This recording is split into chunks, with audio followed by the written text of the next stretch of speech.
All right, so this is the hitch system for the Airstream. This will be waiting for you on the ground in front of the Airstream right here. I already have it plugged in or hooked up. Remember, you know, this safety pin, super important. Get that through, get the pin through, get that on there. And then we're gonna back this up. I've got cameras to help me do that.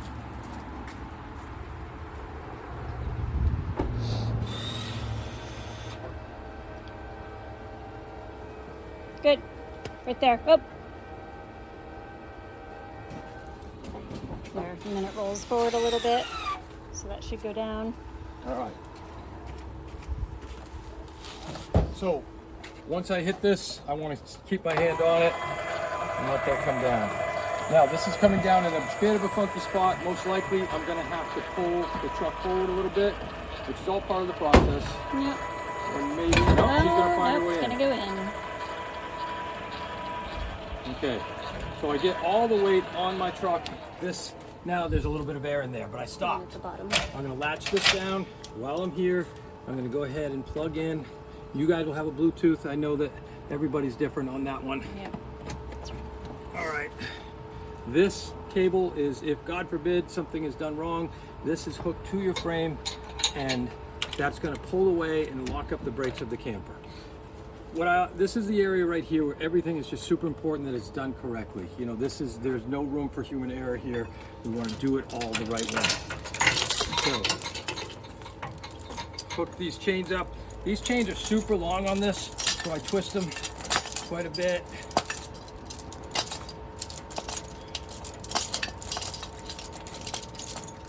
So that they're not dragging on the ground. I don't want anything that's even pretty low, so you'd want that up just a little bit more with a few more twists, but because we're disconnecting, I'll stop there.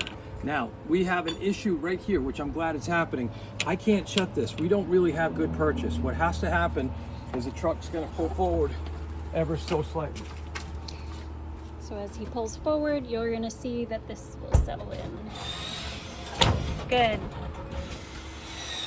So then that shows that it has purchase since that clipped right down, and he'll show you where he puts the pin in. Okay, so that went in there nicely and everything is good and safe. And where's my pin? It goes in there.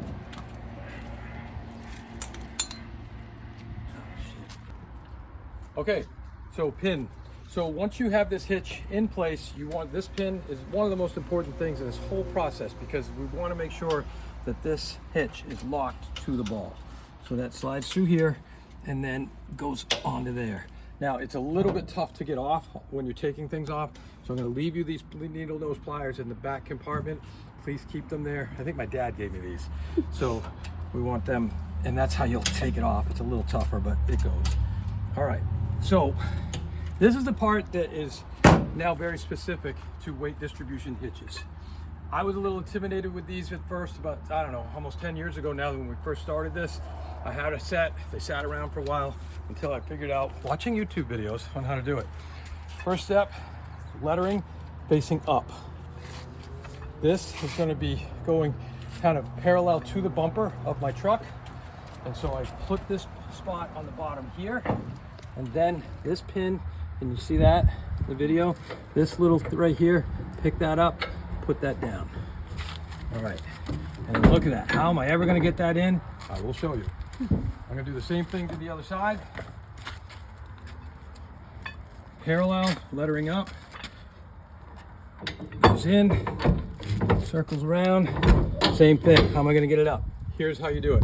So in order to, what we're gonna do is we're literally gonna lift up your vehicle. And so this is where the weight distribution process happens. And you can see those bars moving. This is gonna now go in, pull this pin out, pull that up, look at that go. And away it goes. So, and then you lock it in. A mistake that a lot of people do is they go like this. No good, because that could jump off. So like that. And then I'll do the same thing to the other side.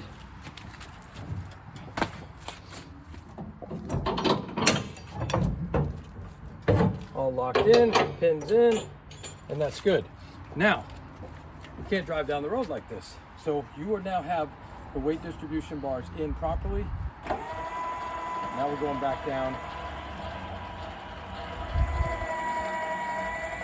And notice that everything is just sitting up a little higher and more balanced. This gives you a lot more stability going down the highway, especially on a long trip. You want that. Notice that I'm bringing this up so that it's kind of hidden. You don't need to go all the way up, you know, because think about it, that's not your lowest point anymore. So you're tucked up and away.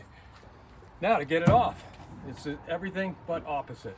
So you get into your spot, you leveled side to side, you've done all the things Amy talked about earlier, and now it's time to level front to back, and you're like, oh geez, I'm still hooked up. Well, this is where this comes in.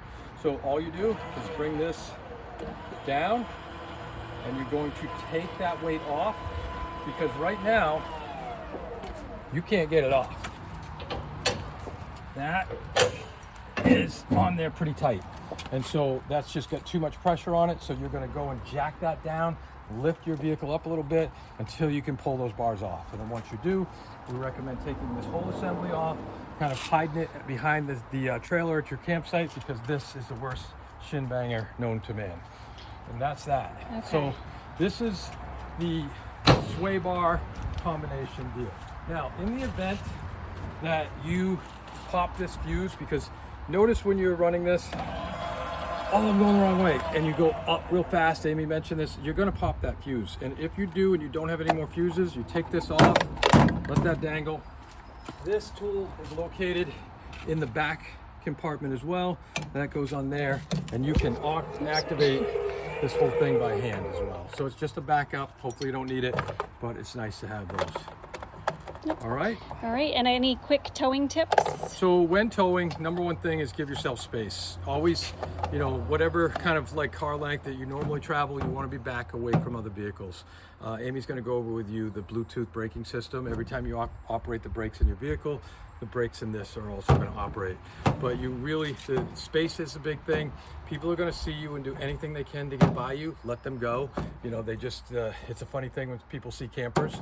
Always, every time you stop, walk around this thing, make sure there's nothing loose or anything along that line.